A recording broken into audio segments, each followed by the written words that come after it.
Welcome to the Peak Performance and Peak Satisfaction podcast with Master Executive Coach Sherry Gregoff. Sherry helps business people perform better, get rewarded handsomely, and actually enjoy their work. After having her own career turnaround, she now helps other high-powered business professionals experience the same. Join the movement to work differently. Welcome to the podcast. It's great to have you here. Today's episode is a special one, not just because it's episode number 100, but around the same time that I was preparing for this 100th episode, I realized that I'd also crossed another milestone. I've now had the privilege of coaching 100 leaders one-on-one in my business. Those two milestones happening together made me stop and think.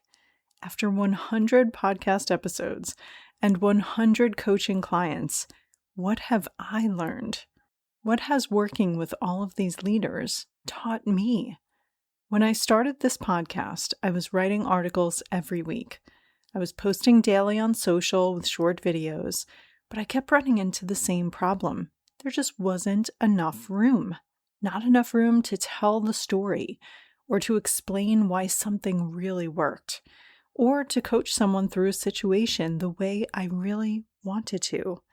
Real change doesn't happen in 90-second clips or 2,000-character limits. It doesn't happen because someone reads an article or hears one good idea. Real change happens when you recognize yourself in someone else's story, when you realize, that's me. And then you start to believe, if they found another way, maybe I can too. That's what I've hoped these 100 episodes would do for you, to help you see your own story and your own future. But today, I want to pull back the curtain on coaching itself, because one of the most common things I hear is, Sherry, I think I just need someone to hold me accountable. I understand why people say that. But after coaching 100 leaders, I don't think an accountability partner is really what they're looking for. I think they're looking for movement. They're tired of replaying the same decisions, the same conversations, the same frustrations. They know far more than they're able to consistently live. And that's a very different problem. So today, I want to show you what actually changes when you have a coach, from real conversations with real people. Because I think once you understand that, you'll see why coaching changes so much more than your career. And it's so much more than having an accountability partner. The ask for someone else to hold you accountable. It's a completely reasonable ask. You have goals. You know what you should be doing. You just need someone checking in each week to make sure that you did it. But here's why you need more. Imagine you decide that you want to get healthier. You ask a friend to be your workout partner. Every weekday, you meet at the gym. That's helpful. You're more likely to show up because someone else is waiting for you. But your workout partner isn't necessarily helping you decide what workout plan is right for you. They're probably not watching your form. They're probably not adjusting the plan when your shoulder starts hurting. They're probably not helping you understand why you keep skipping workouts after stressful weeks.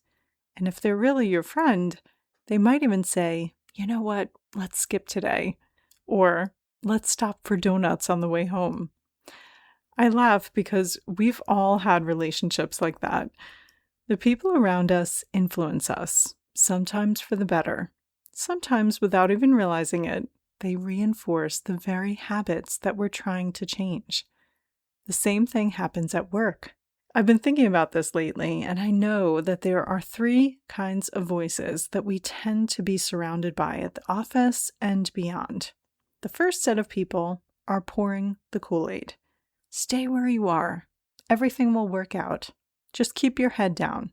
Your time will come. You should be grateful for what you have. Don't get greedy now by wanting more. You work at a reputable brand others would kill for.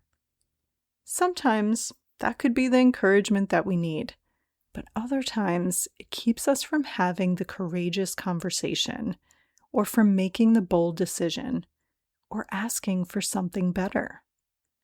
Then there are the second set of people who may be pouring the haterade. Your boss is the problem. The company doesn't care about you. The job market, it's impossible. AI is taking over everything. The industry is just broken. It can feel validating in the moment because it seems like someone else understands your frustration.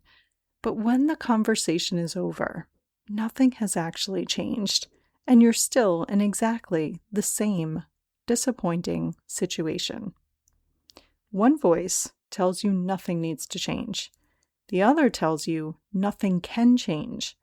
Neither one gives you your power back to create positive change yourself. That is what coaching does. Think of it like choosing Powerade instead of the Kool-Aid or Haterade. As your coach, I help you reclaim your power over the situation, the power to think clearly, the power to make confident decisions, the power to stop waiting for your boss, your company, the market, or the economy to determine your experience, the power to lead your own career. That is very different from accountability. An accountability partner might ask, "Did you do what you said you were going to do?" A coach asks different questions. Is this even the right goal for you? What's making this so hard? What story are you telling yourself? What would happen if you looked at this differently? What is the highest return action that you could take this week? Those are very different questions that lead to very different conclusions. And over time, something remarkable begins to happen. You stop needing someone else to ask those questions. You begin asking them yourself. That's the real goal. My goal is not to hold you accountable for the rest of your career. My goal is to help you become a leader who can coach yourself, who holds yourself accountable. Not perfectly, but consistently, because that's where real freedom begins. So, if coaching isn't just accountability, what actually happens in that process? I had a new client answer that question for me better than I ever could. At one of our very first sessions, I sent him my usual follow-up email. If you've coached with me before, you know exactly what I'm talking about. Every session ends with a written recap. Not because I'm assuming you forget everything that we talked about, but because I want you to be fully present in our conversation, but also to know confidently that not one insight that we discuss will evaporate. Have you ever had an incredible conversation and you walk away energized? You see everything differently. You think, "I've got this." And then you get busy and maybe an unexpected curveball comes up. And without thinking, you fall right back into your old habits. I have lived that. My clients have lived that. And that's why every coaching session ends with 3 things to keep you on that better track that we found in our work together. First, the decisions you made. Because once you've made a decision, I don't want you wasting energy reopening it next week. We capitalize on the clarity found during the coaching, and we mark decisions made for good. Second, the perspective shifts. What changed in how you're seeing the situation? What blind spot did we find and resolve? What limiting belief did you outgrow? What new truth are you operating from going forward? And third, strategic action. Not a giant to-do list of frantic overactioning, not busy work, but the highest return actions to take before we meet again. Very intentional, very practical, and very doable. A few minutes after that client read his recap, he sent me a message. He said, "Oh, I see what this coaching cadence does now. It ups the ante every week. We set the goal, the plan to achieve it, and then we execute." I loved that because he saw something that most people don't understand until they've experienced it. Coaching isn't a collection of really good conversations. It's a system. Every week we build on the week before. We don't start over. We keep moving forward. Progress compounds. One week you make a decision, the next week you implement it. The following week we review what happened, what worked, what didn't, what surprised you, what needs to change. Then we adjust the plan. That's how momentum builds. And that's why I don't think coaching works as a one-time event. Imagine going to the gym once, having a trainer explain perfect form, show you every machine, give you that workout plan, and then saying to you, "Good luck, I'll see you in 6 months." You'd probably leave inspired. You'd probably know more than when you walked in. But would you be stronger? Probably not. Because strength isn't built through awareness. It's built through repetition. Coaching works the same way. Every week, we're strengthening something. Maybe it's your decision-making. Maybe it's your confidence. Maybe it's setting boundaries. Maybe it's speaking up. Maybe it's delegating. Maybe it's managing your emotions under pressure. At first, it feels unnatural. You have to think about it. You catch yourself halfway through the old habit. Over time, the new way starts becoming your default. That's the difference. People sometimes think coaching is about learning new ideas. It is. But if I'm honest, most of my clients, they don't need more new ideas. They're brilliant. They've read the books. They've attended the leadership programs. They've listened to podcasts. They know they should delegate. They know they should network. They know they should set boundaries on work. They know they shouldn't let one difficult meeting ruin their entire day. But knowledge isn't the problem. The challenge is something much deeper. It's turning awareness into a new way of operating. That's what the weekly cadence creates. Not just new insight, new habits, new instincts. A new default way of thinking, deciding, and leading. And then one day, without even realizing it, you catch yourself responding differently. Not because you remembered something I told you, but because you've become someone different. You've become a stronger leader. That's when we can tell that you have internalized the coaching. Last week, I had a prospective client say something that made me smile.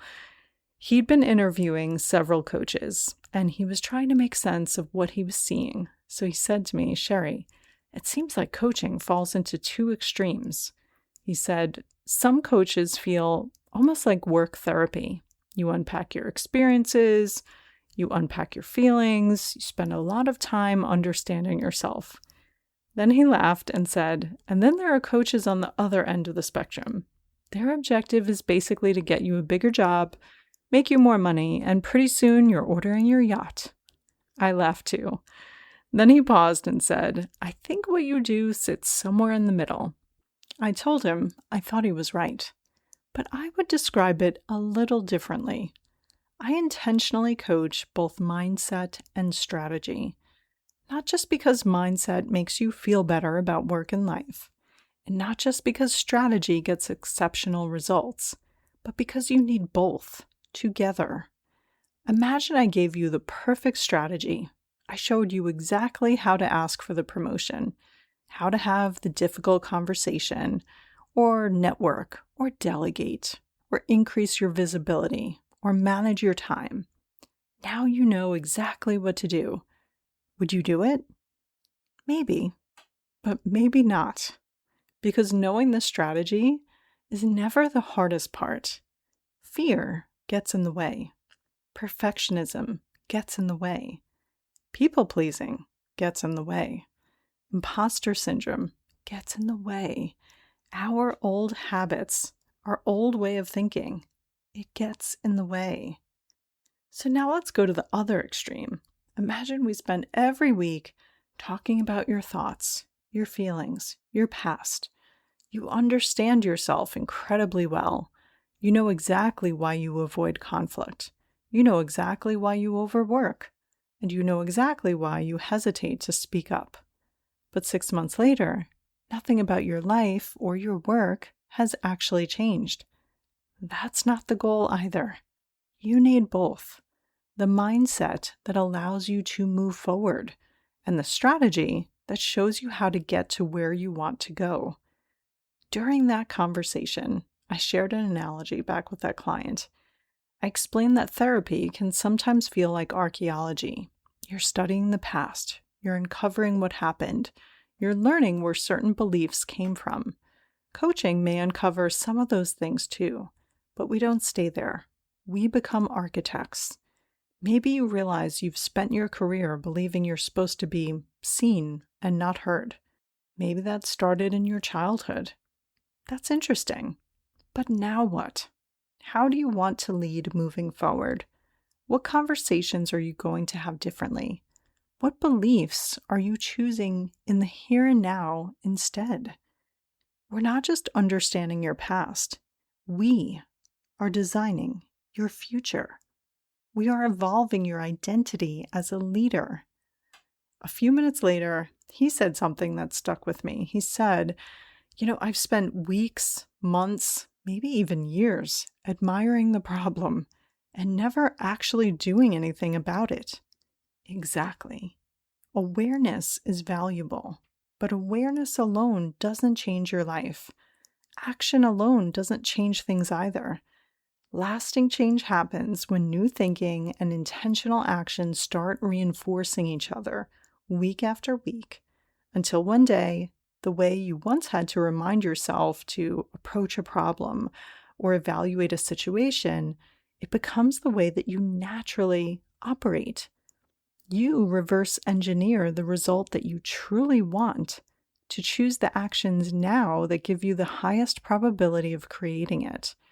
That is why I coach both mindset and strategy, because I don't want you to just understand yourself better. I want you to work and live differently because of what you understand. One of my clients said something during a coaching session this week that struck me. She said she had a full week at work. You maybe can relate to this. I think we all can.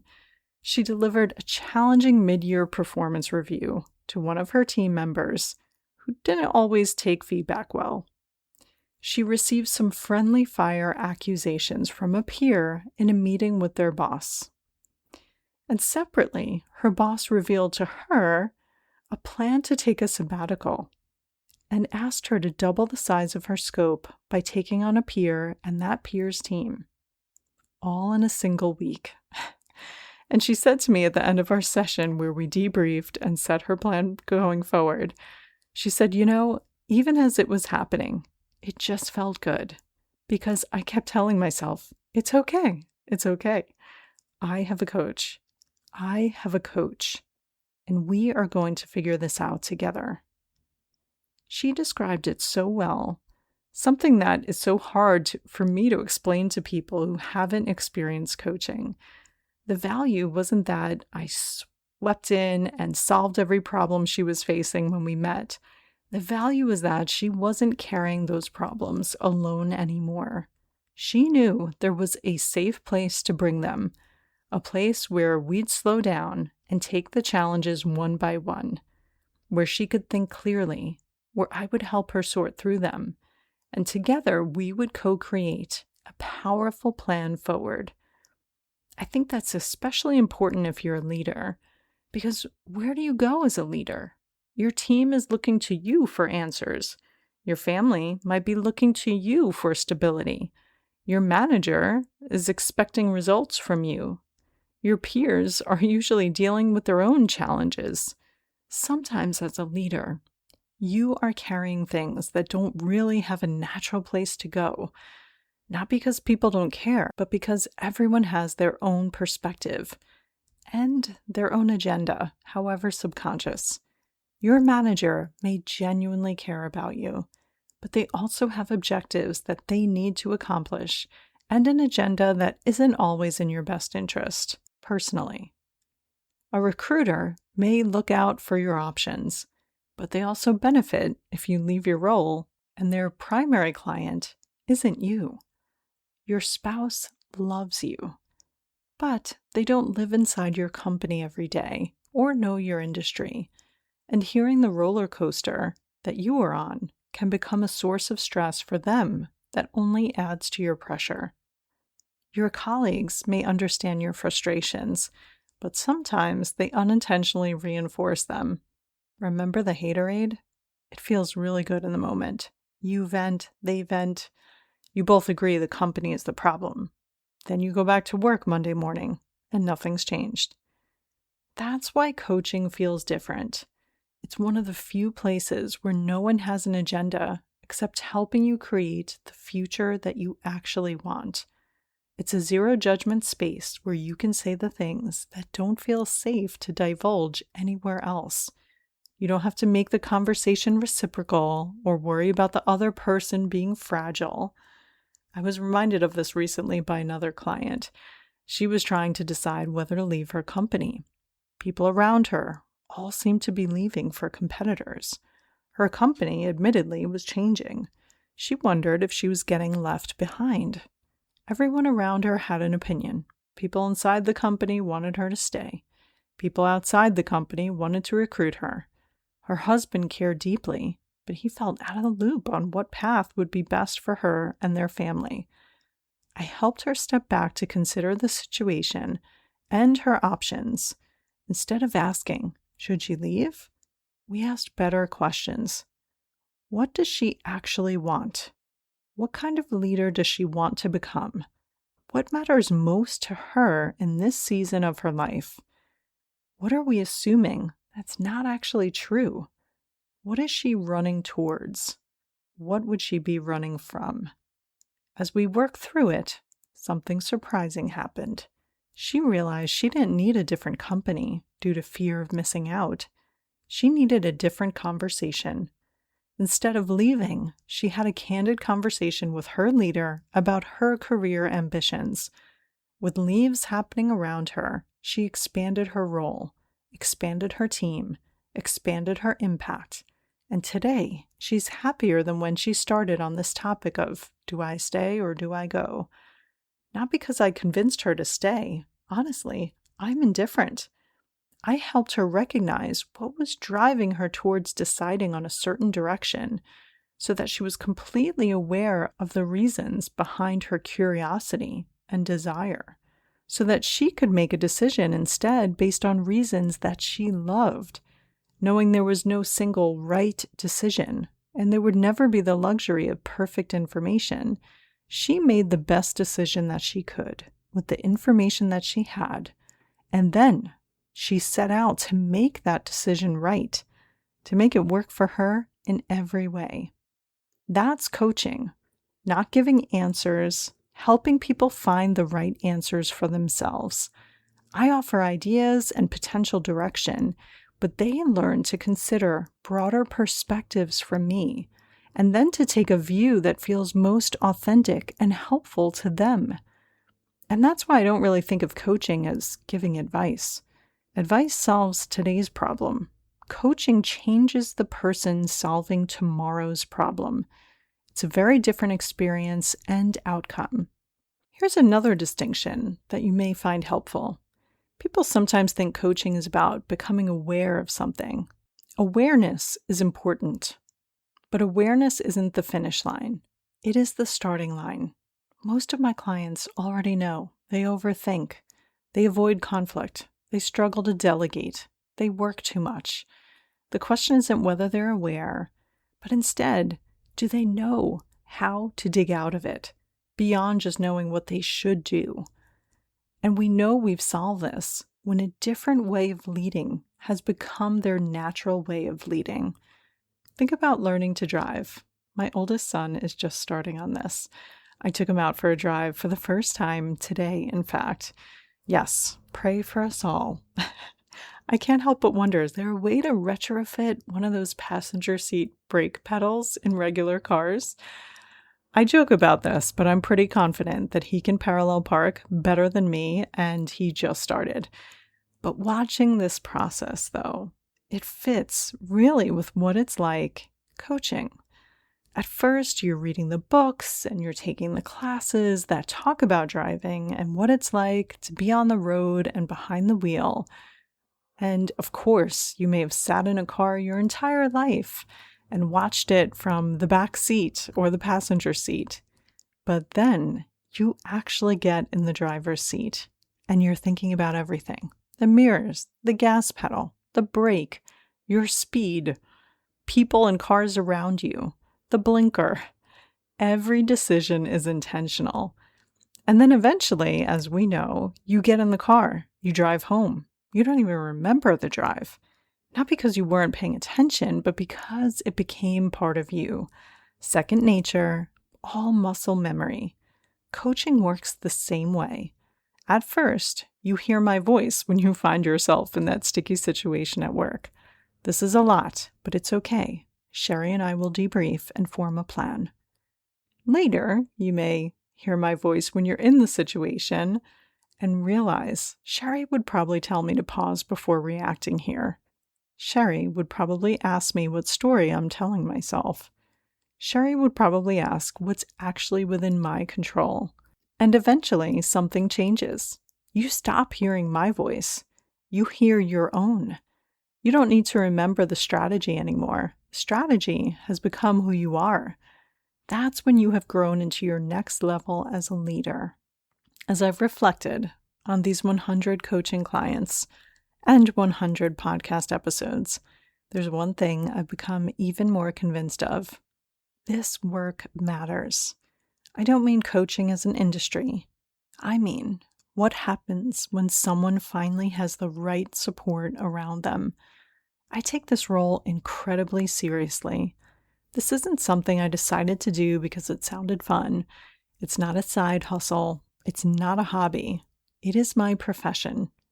Since I began training as a certified coach and later as a master certified coach, I've never stopped learning. I consistently invest in my own coaching. I continue my education and training each week. I'm constantly refining my frameworks, my tools, and my intellectual property. Because every week, someone trusts me with something that matters deeply to them.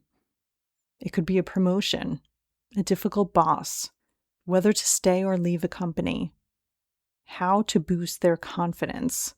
Sometimes it's their marriage or their health that's paying the price for their relationship with their work. Or sometimes it's simply that they're tired of carrying everything by themselves. That is not something that I take lightly. Over the years, I've seen people earn promotions that they never thought would be possible. I've watched leaders become the person everyone naturally wants to follow. I've watched people rediscover their confidence that they thought they'd lost for good. I've watched marriages get stronger because work stopped consuming every conversation at home. I've watched parents become more present with their children. I've watched people find joy in work they had convinced themselves they had to escape. I've also watched people avoid decisions that would have taken them somewhere they didn't actually want to go. Sometimes the biggest win isn't changing companies. It's changing your experience. That's why when someone says, "I think I just need an accountability partner," I understand. But no, I think you deserve much more than that. You deserve someone who will challenge your thinking, someone who will help you make better decisions, someone who will remind you of the power that you already have, even when you've temporarily forgotten it. Someone who isn't invested in you staying or leaving or making one decision over another. Someone who's invested in helping you create the life and career that you truly want. To me, that's coaching. Not venting, not endlessly admiring the problem, not pretending mindset alone changes everything, not believing strategy alone is enough, not prescribing hustle and grind to white-knuckle your way to success. It's bringing both mindset and strategy together every week, building your leadership skills so that you work differently. The way you decide, the way you communicate, the way you experience work begins to feel natural. not because someone is reminding you or guiding you, but because you've become that person. And honestly, that's why I can coach someone for 6 months or sometimes several years and know the skills they are building will serve them for the rest of their career and for life. That's the goal, not dependence on an accountability partner, but leadership and freedom. I want you to know how to coach yourself. I want you to catch yourself before you spiral. I want you to ask better questions and make decisions with confidence. I want you to experience work differently because you've become different. To me, that is success. As we wrap up today, episode number 100, I hope one thing has become clear. Coaching isn't about having someone hold you accountable. It's becoming someone who thinks differently, who decides differently, leads differently, and experiences work and life very, very differently. Looking back over these 100 coaching clients and these 100 episodes, it's the biggest lesson I've learned. People change, not because they finally read the right book, not because they found one perfect strategy. Most of the leaders I coach are incredibly capable. They don't need more information. They need someone to help them turn what they already know into the way that they naturally lead going forward. That's what happens over time together. Week after week, one conversation builds on the next. One new habit replaces an old one, until one day you catch yourself responding differently without even thinking about it. That is why I love this work. It's not about helping people get through another week. It's about thriving more next week, and then doing that week after week. Helping you build a career in life that you're excited to live, Mondays that you look forward to. It's about helping you stop settling for work that drains you when something so much better is possible. I help you reach your full potential and make the positive impact that only you can make. Because when you become a stronger leader, your team benefits, your business, your client, but also your community and your family, and you. You get to truly enjoy the career you've worked so hard to build. If you've been listening today and found yourself thinking, I want that. I want to stop spinning. I want to make decisions with confidence. I want to enjoy my work again. That's exactly where coaching begins. A consultation with me is not a sales call. It's an opportunity for us to understand where you are today, where you want to go, and what's been getting in your way. Together, we'll identify where you're leaving results, recognition, or ease on the table and build a practical plan to increase the return on investment of your time and effort at work.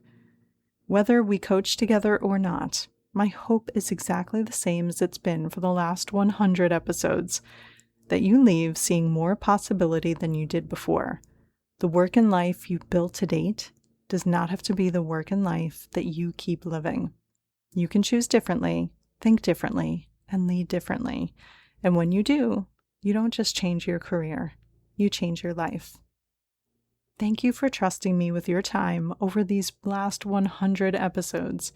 It's one of the greatest privileges of my career to reach thousands of people right here in this podcast.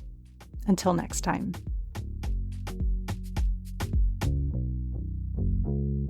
Looking for support in applying the principles and strategies in today's episode? Sherry coaches clients one-on-one as their trusted confidant and advisor, helping each client create the work and life they had only dreamed of.